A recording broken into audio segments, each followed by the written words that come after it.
So many young people are running to pills today in order to deal with their mental health. We've been taught that the solution is simple, that all you have to do is take this little pill and the pain, the discomfort will go away. So if you've got anxiety, take Zoloft. If you're depressed, take Prozac. If you can't focus, take Adderall.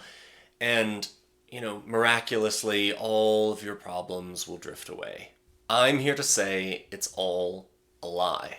Are we even supposed to be mentally comfortable all the time? Why do we even have negative emotions? What even is so-called mental health? And are pills really the answer? I want to explore all of these questions in this video, so stick around, you don't want to miss the answers. But first, make sure you like this video, subscribe to our channel, and sign up to our email list. We've got a lot of great content coming out right now that I don't want you to miss. So the first question I want to explore is, why do we even have negative emotions in the first place? What role do they serve? They're obviously very uncomfortable, so why do we have them? Well, all of our emotions are a response to something going on around you in your life. So imagine, a kid hits his first home run at a baseball game and the father feels proud of his son. That's an emotion that he's experiencing because, he saw his son do something, really great. Or imagine you lose a loved one.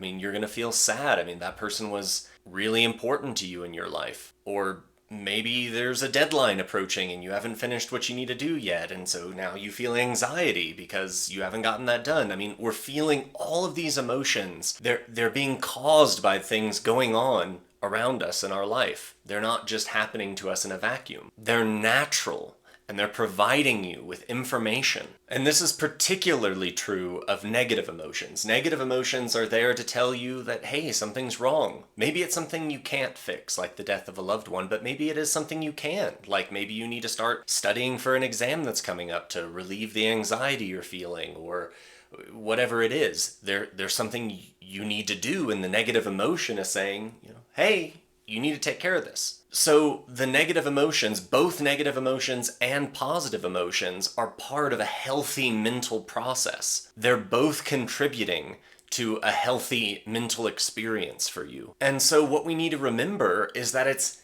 healthy for you to experience negative emotions, whether it's anxiety or depression. It's part of the process of being alive. It's your brain responding to things in life. They're part of normal functioning, which means we're not necessarily meant to feel comfortable all the time. Sometimes we are going to experience negative emotions, just like we're going to experience positive emotions. It's all part of what it means to be alive and to be a human. So mental health is experiencing both positive and negative emotions, even the negative emotions that are driving young people today to go after these pills. So then what could we consider mental illness? What would that be? Well, it would be the disruption of the flow of proper emotion. So neurosis, psychosis, schizophrenia, any type of actual physical disruption to your brain that's causing you to not respond to things properly in your world. Anything that's disrupting the proper flow of emotion or even thought would be considered a mental illness. It's your mind isn't working properly. And I think in most cases, that's pretty rare. Those are just physical corruptions, happening in someone's brain, or they've been disrupted somehow. You see this when people get in car wrecks and they damage some part of their brain, and they're not quite responsive to the world around them in the way they used to be. So what most people are calling mental illness today is actually just their brain working properly. But that doesn't mean they're not experiencing a problem. The problem they're experiencing is sort of this inability to deal with or overcome or get past the negative emotions they are having in their life, and they're sort of just stuck with them. And so, imagine just being stuck with anxiety all the time or depression. Yeah, sure, you're going to want to search for a solution, and that might be pills. And our culture isn't really teaching us how to deal with our emotions properly, especially our negative emotions. So it's sort of a cultural problem that we're seeing. The knowledge is just absent from the world. We're not taught how to deal with our emotions and how to confront them and face them and overcome them. And so I don't blame anyone who's out there trying to go, find a solution to all the negative emotions they're trapped with, whether it's depression or anxiety, and they're looking for pills to get past that. I mean, this is a cultural problem we're dealing with, which is why I'm making this video in the first place. So I just want to stress that this phenomena of young people suffering so much today that they're looking for solutions in pills it's actually a real phenomena. They're not, but it's not mental illness. All it is that they're not being given the right skill set, the right tools to deal with the problem that they have, to deal with their negative emotions. And like I said, dealing with this problem it's a skill. And like any skill, it has to be learned, it has to be acquired. You have to know that it exists. This is emotional intelligence, introspection, the ability to get inside your mind and figure out why you're feeling what you're feeling and getting past it. That's a skill that you have to learn. But it's not mental illness. And so, in the face of this, are pills necessary? Should people be taking pills to get past their depression, to get past their anxiety? My straight up answer is no.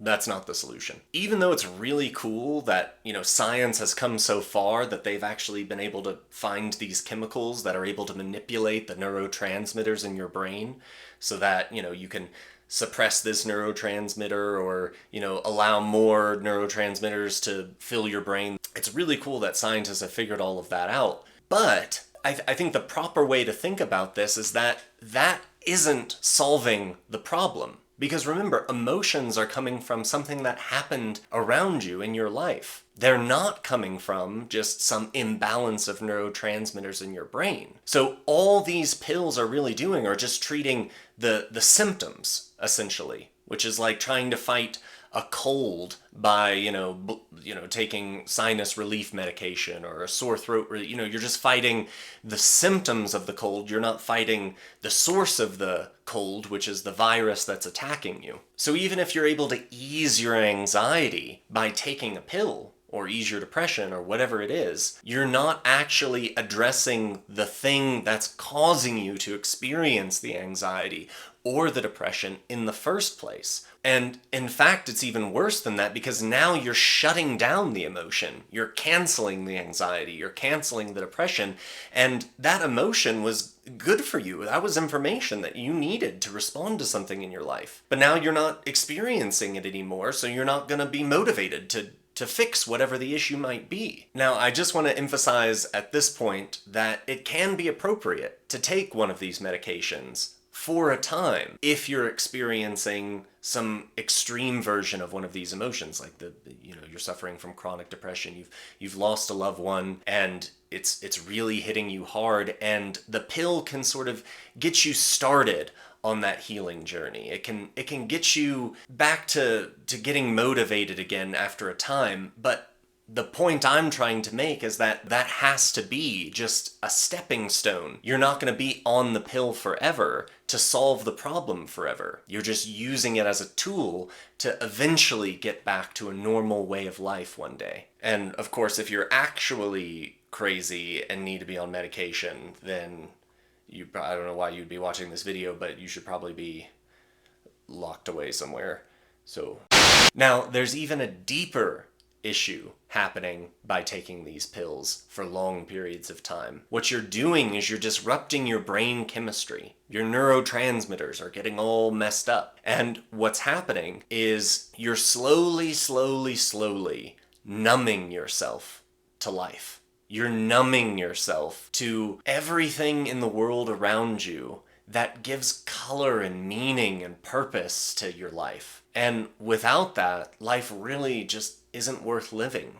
You sort of become this numb, unfeeling human robot wandering around with no ability to experience any kind of pleasure, joy, or even, sadness sometimes. You've completely numbed yourself to all of that. You've cut off your ability to be present in the moment, to get creative when you need to be, to even be motivated to go out and chase the things that you want, your dreams, your desires, your ambitions. All of that gets numb. And the worst part is that you still haven't solved the main problem in your life that was causing the original emotion in the first place. And so now that's weighing on you.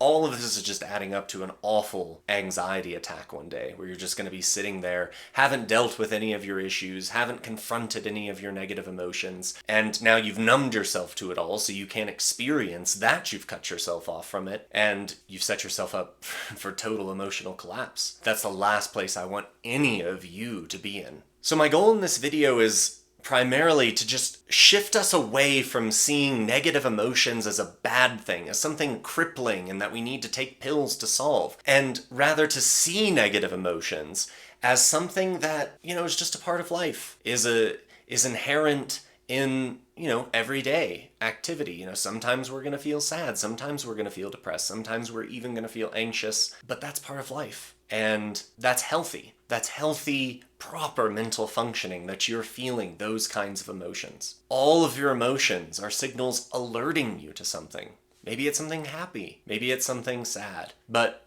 whether or not it's happy or sad or positive or negative, it's still part of you. It's part of your emotional life. It's part of the color of who you are and what's going on around you. It's how you're experiencing your existence. So if you're thinking about getting on any of these pills, this is my warning for you. If you're already on them and maybe you've experienced some of the things I've said in this video, I'd encourage you to talk to your doctor about, transitioning off of those somehow. Obviously, this is something you should talk with your doctor about if you're already on these pills, but I think they're just really bad for you. I mean, this is coming from my own experience. I've taken Adderall in the past, and I know that it just cancels all kinds of motivations in your mental functioning. And just from, my experience seeing people who have spent years of their lives on these pills and what's happened to them and what's become of them. So I encourage you to really think about this. Now, how do you face your emotions? How do you do introspection? How do you do all of that? Well, that's what this channel is all about. That's what we're here to help you do. So make sure you subscribe to our channel. We give instructions, we give guides, we give all kinds of help just in this area. So be sure to subscribe to our channel and follow us. And thanks so much for watching.